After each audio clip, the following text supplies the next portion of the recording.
My favorite part about working this Kimura series is what I'm going to show you right now, which I call the Kimura pass. All right, and you're going to be able to pass your opponent's half guard using the Kimura and end up finishing with the Kimura. It's a fantastic way to set up an offense. All right, and I'm going to show you how we're going to do it right now.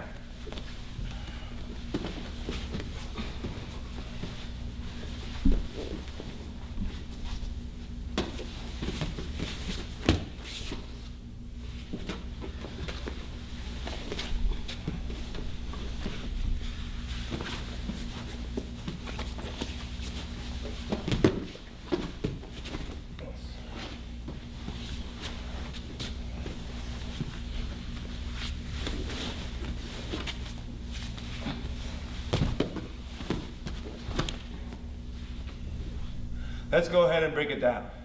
So the Kimura pass is easily one of my favorite ways of attacking the half guard.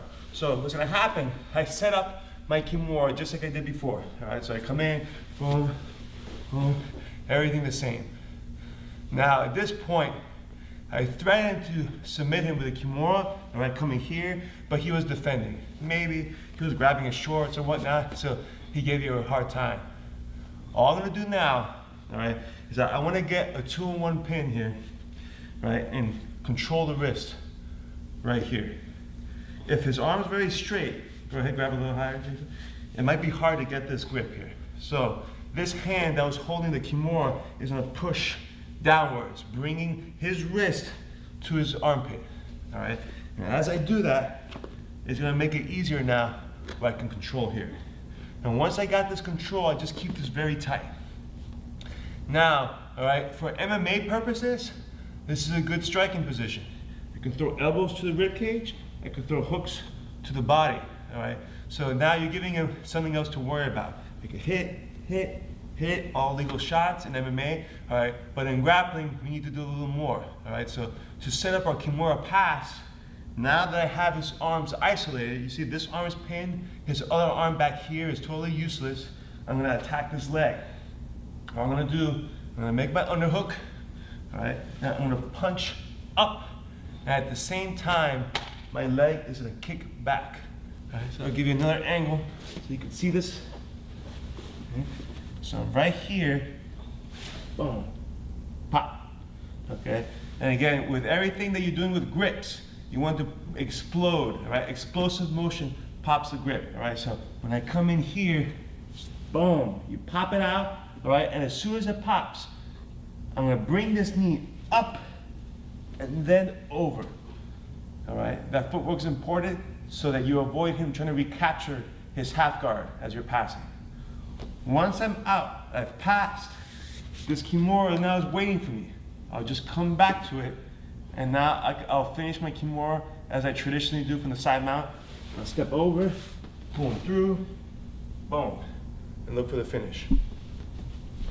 Now, the strong part about this pass, all right, which is why I like it so much, is that when I'm here, all right, I have a double threat. And in MMA, a triple threat, really. Okay, because here I can finish with the Kimura, the straight arm lock, so he's worried about that submission. If I pin him here, I can hit to the body, all right, inflict damage, and then I can also work to pass. Okay, so when you do this successfully, you're threatening all three whenever possible. So naturally, I get the Kimura, I start trying to finish the Kimura, he's defending, I pin, I start working the pass, he's defending a little bit more, I come back to the Kimura, maybe I hit, and you start varying back and forth so that you don't give him an opportunity to know what he needs to defend, and it's gonna make it easier for you to score. Okay, so that's the Kimura pass from the half guard.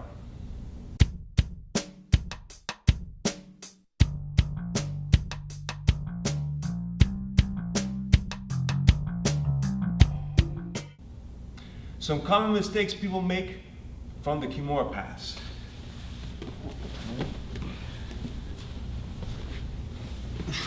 All right, so once I'm in position here, okay, one of the areas that people have difficulty in is getting this grip here to pin his arm, all right? And that's usually because the person has their arm extended, okay? When their arm is extended, and even though I got a Kimura grip, it's really hard to get a strong grip. Like here, you know, he'll break it. That's why you have to push his wrist in first. Here, push it in, all right? So what happens when you push it in, you're bending the arm. So now it's making it easier to overlap and lock, all right? So when the arm's straight, you can't reach it. So I push in here, now I can secure this arm, okay? So that's number one, all right? Now here, what a lot of people do when they're trying to open this half guard is that they're pushing down, all right? And you don't want to push down, you want to push across, all right? Because if he has just like a regular half guard here, when I push down, there's going to come a certain point where his foot's going to hit the ground. And now, no matter how much I push, it's not going to open. And two, if you notice, is even though I'm pushing down, his legs are still squeezing very tight, which is going to give me a lot of friction to try to pull my leg out this way.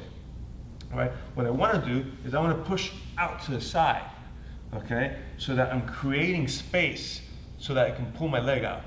Now, you could push with an open hand like this, but I find that you have a much stronger push when you underhook, because now I get my shoulder behind it, all right?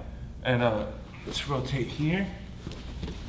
So when I'm here, punching as I kick out at the same time. Here, boom, okay? So the half guard's open for a split second, which brings us to the next mistake, all right?